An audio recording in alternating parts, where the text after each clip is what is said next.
بسم اللہ الرحمن الرحیم۔ السلام علیکم ناظرین، آج کے ہمارے ٹاپک ہے کہ 4 سدہ جلسے میں عمران خان کے منہ سے بہت بڑی سچائی برآمد ہوئی ہے، اور اس کے علاوہ بھی کچھ ارشادات ہیں، اور ان ارشادات میں سے کچھ ارشادات ایسے ہیں جن سے موجودہ حقیقی صورتحال کی عکاسی ہوتی ہے۔ اور اس کے ساتھ ہی جو ہمارا موضوع ہے وہ یہ ہے کہ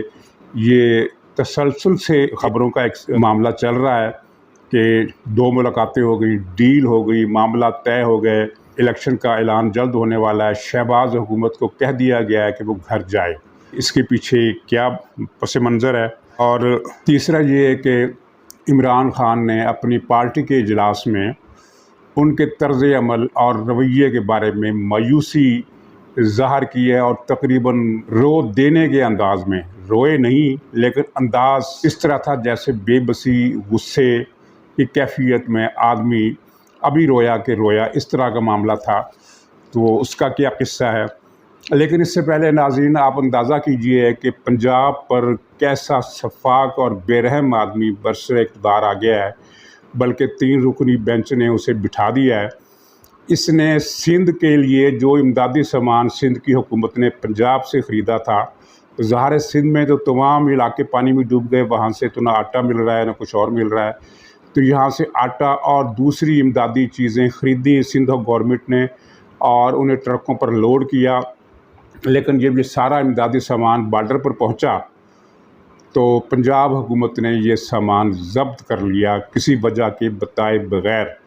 صرف اور صرف یہ ہے کہ ایک شفاقی اور درندگی کا مظاہرہ کرنا تھا۔ اس حکومت نے جنوبی پنجاب کے سیلاب زدگان کے لیے ایک ٹکی کی مدد نہیں کی،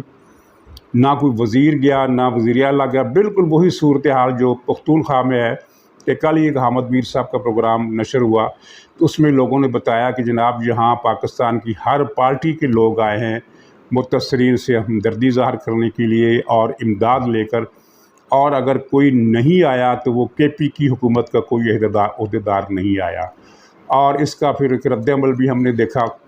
کہ 4 سدہ میں جب یہ عمران خان خطاب کے لیے پہنچا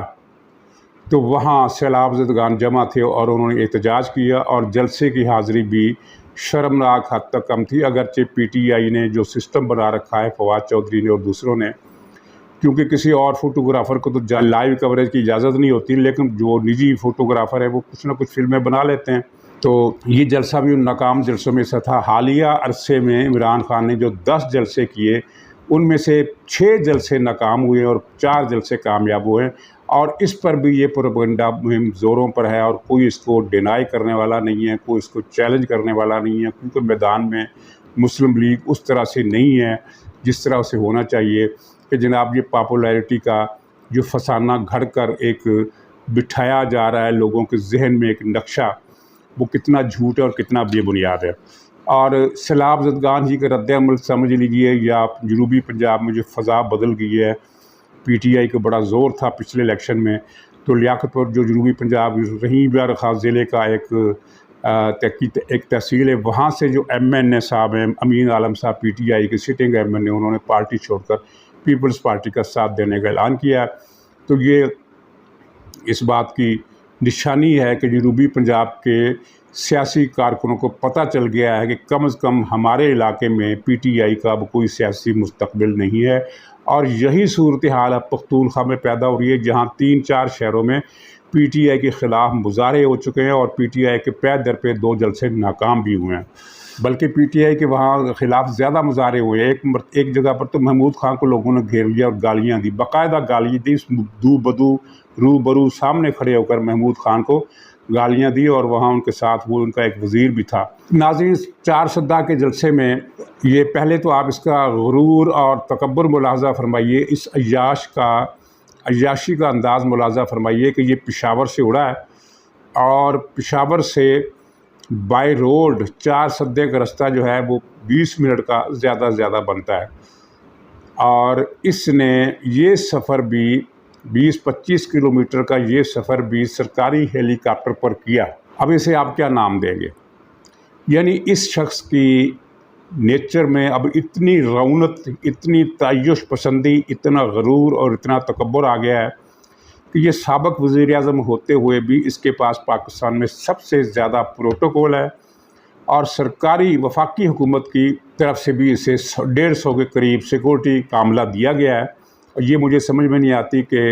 شہباز شریف کی حکومت کو عمران خان سے اتنا پیار کیوں ہے، جبکہ یوسف رضا گیلانی بھی سابق وزیر اعظم ہیں، ان کی سیکورٹی پر 3 آدمی ہیں، اور شاہد خاقان عباسی جو مسلم لیگ ہی کے لیڈر ہیں وہ بھی سابق وزیر اعظم ہیں، ان کی سیکورٹی پر کوئی بھی آدمی نہیں ہے۔ تو اس کی سیکورٹی پر 300 کے قریب آدمی، جن میں سے 150 سے زیادہ وفاقی حکومت نے دے رکھے ہیں۔ وہ پورا علاقہ بنی گالہ چوک سے لے کر بنی گالہ کے جو محل ہے اس کی گیٹ تک